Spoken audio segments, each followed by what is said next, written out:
ኑሯችን ህይወታችን እዚህ ነው ማለት ነው። ክረምትን ከወጣን በኋላ ደግሞ እንደገና አዛኛው ቤታችን እንሄዳለን። እቃችን ግን ፍጅት ነው የሚለው። ቤት መቀየር እንዴት እንደሚያስጠላ ታውቃላችሁ የሚቀይሩ ሰዎች። ግን ወጣችኋለሁ እና ቤት ስትቀመጡበትና ብቻውን ሲቀመጥ አንድ አይደለም። በራሱ ጊዜ ፍርስ ነው የሚለው እና ቤት የሰራችሁ ሰዎች ካላችሁ ያስቀመጣችሁ ሰው ካላችሁ በነፃም ቢሆን ቤታችሁ ሰው አስቀምጡበት። እውነቴን ነው የምለው የኔ ቤት በሰው የምወደው ወይም ደግሞ የጠላው ቤቴ ውስጥ ልገባ ነው። በነገራችሁ ላይ ብዙ አመት ተቀምጬበታለሁ። ግን ከወጣችሁ በኋላ ብዙ የሚደብራችሁ ነገር አለ። ስለዚህ ተመልሼ ልገባበት ነው። እንግዲህ እንደምትመለከቱት ከሆነ አታይታችኋለሁ። ግቢያችን በጣም ነው የሚያምረው። ተመልሻችሁ የተወደዳችሁ የቻናል ቤተሰቦች እንዴት ናችሁ? ደህና ናችሁ? እግዚአብሔር ይመስገን በጣም ደህና ነኝ። እንግዲህ ዛሬ ያለሁት መጀመሪያ ቤቴ ውስጥ ነው ማለት ነው። እንግዲህ እንደምትመለከቱት ከሆነ ግቢያችን እንዴት እንዳማረበት አታይቱ።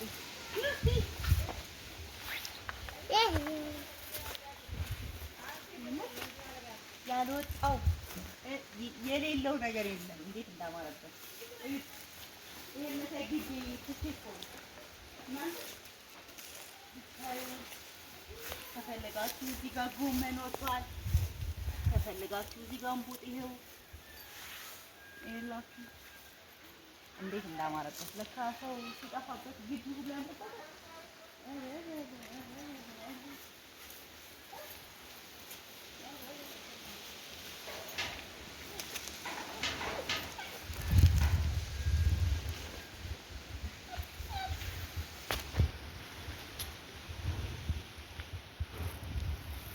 ይሄ ናና ራሱ ይላል ግማሽ የኔ ቁመት ግማሽ አክላላ ያ እንዴት እንደሚያምር የናና አፍቃሪዎች ካላችሁ ሽታውን በጣም ነው የምወደው። በነገራችን ላይ ዛሬ ለምን መጣሽ ካላችሁ እንግዲህ ቤት ገጽን ልነግራችሁ ነው። እንደምትመለከቱት ከሆነ ግቢያችን እንግዲህ ተመልካቾች ለቅቄ የሄድኩት ቤቴ ውስጥ ተመልሼ ልገባ ነው። ጭቃው ምኑ እዚህ እንዳያችሁት ከሆነ ምንም ነገር የሚነካችሁ ነገር የለም። አረንጓዴው እንዴት እንደሚያምር በዛ ላይ ይሄ ራሱ አያችሁት አይደል? ምድራችን ግቢያችን በጣም ጥርት ያለ ግቢ ነው። የማልወደው ቤቴ ነው ግን ምንም ማለት ስለሌለ ክረምትን እዚህ ላሳልፍ ነው ማለት ነው። ዛሬ እንግዲህ ውዶችዬ ሊሾ አስድርጉልኝ ስላችሁ ያኛውን ግቢ አላደርግልሽም አንቺ ሀብታም ነሽ ለአንቺ አያስፈልግሽም ብላችሁኝ ትቼ ሄድኩት ቤቴን ዛሬ አዝብቼ ልገባበት ነው ማለት ነው።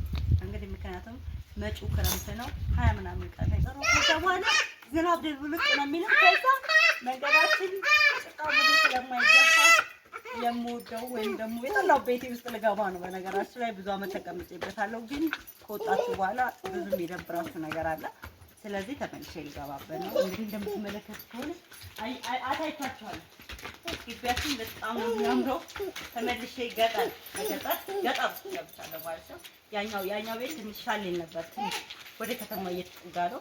እዚህኛው ግን እልም ያለ ገጠር ነው። እልም ያለ ገጠር ውስጥ በነገራችን ላይ የተዘጋ ቤት የሚጸዳው ገጠር ለሽታው ለምኑም በከስከሶ ነው ማለት ነው። በከስከሶ ቤታችንን ፋል ያደርጋል። በነገራችን ላይ ይቺ ኮፍሬና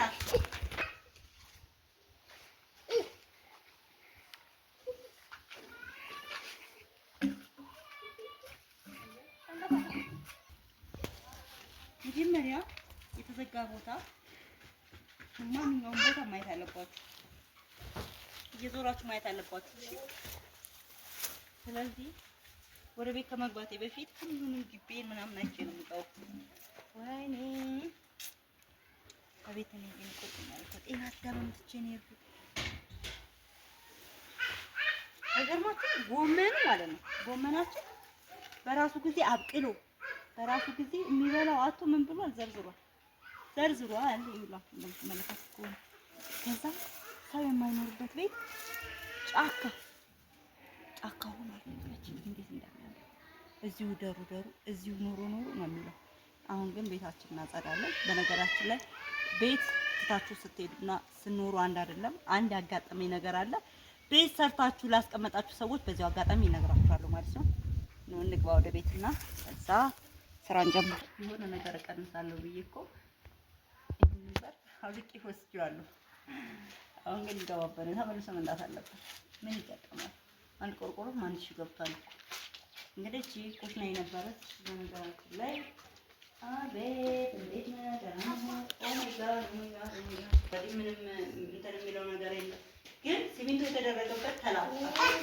ለምን እንደተላልፏል ታውቃላችሁ? ይኸውላችሁ እዚህ ጋር ተላልፏል፣ እዚህ ጋር ብለዋል። ይኸውላችሁ እና ቤት ስትቀመጡበትና ብቻውን ሲቀመጥ አንድ አይደለም። በራሱ ጊዜ ፈርስ ነው የሚለው እና ቤት የሰራችሁ ሰዎች ካላችሁ ያስቀመጣችሁ ሰው ካላችሁ በነፃም ቢሆን ቤታችሁ ሰው አስቀምጡበት።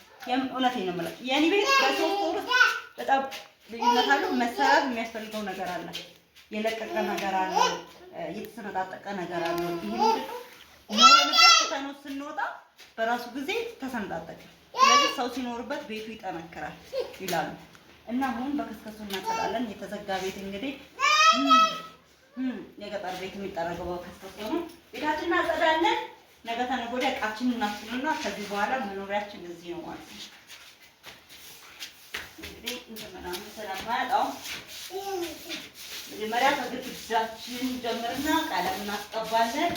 የኢትዮጵያ ምናምን የጻፉበት ልክ እንደ አዲስ አድርገን መኖር እንጀምራለን ማለት ነው። ከዛም በኋላ ግን እዛኛው ቤት ነው ለከረምት ያለው ለሶስት ወር የምንመጣው ቤት ሄድ እዛ ሄድ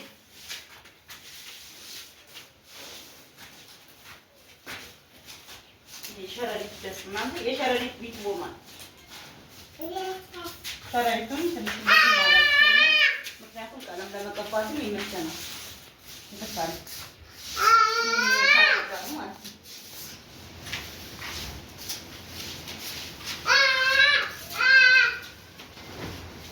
ከላይ ያለው ግን መሰላል ያስፈልገኝ እንግዲህ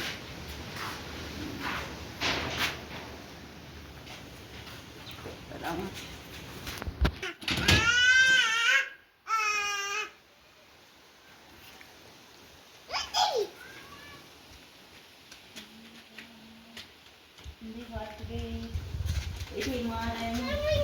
ጠይቤ ወጥቼ ባህል አስሬ እዚህ ትቻት ነው ማለት እኔ ስፈልግ ለጸዳ ፈልጊያት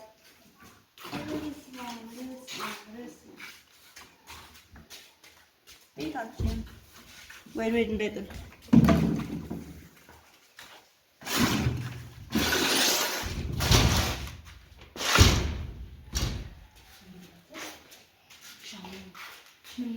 ይሄ ቤት እኮ በነገራችን ላይ ፈረስ ነው የሚያስፈልገው።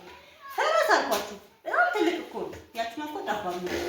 መኝታ ቤት አለው፣ ሳሎን በጣም ሰፊ ነው።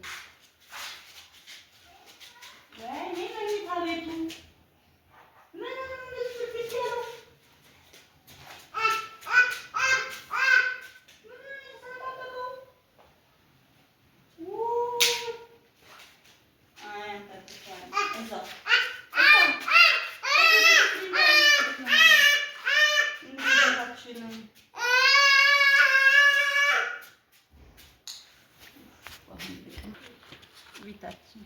ቤታችን አያችሁ ቤት ግቡ አይደል? ውጭ ግን ቁጭ በሉ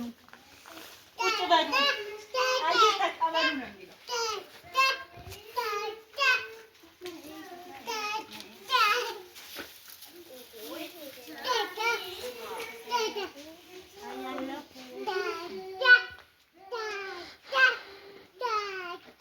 በነገራችን ላይ የእጽዋቶቹ ሽታ እንዴት ደስ እንደሚል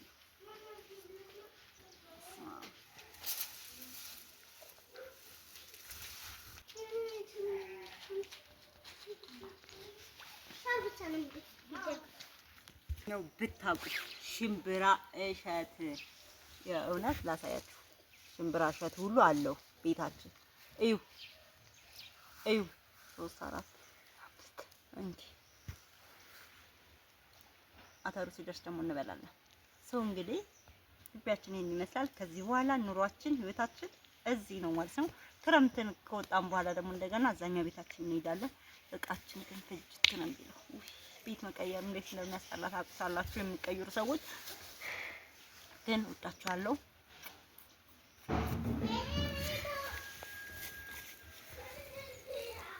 አስና ፎቶ አንተን በእናትህ ና እስኪ ና ቆይ እስኪ አረ ፎቶ ነው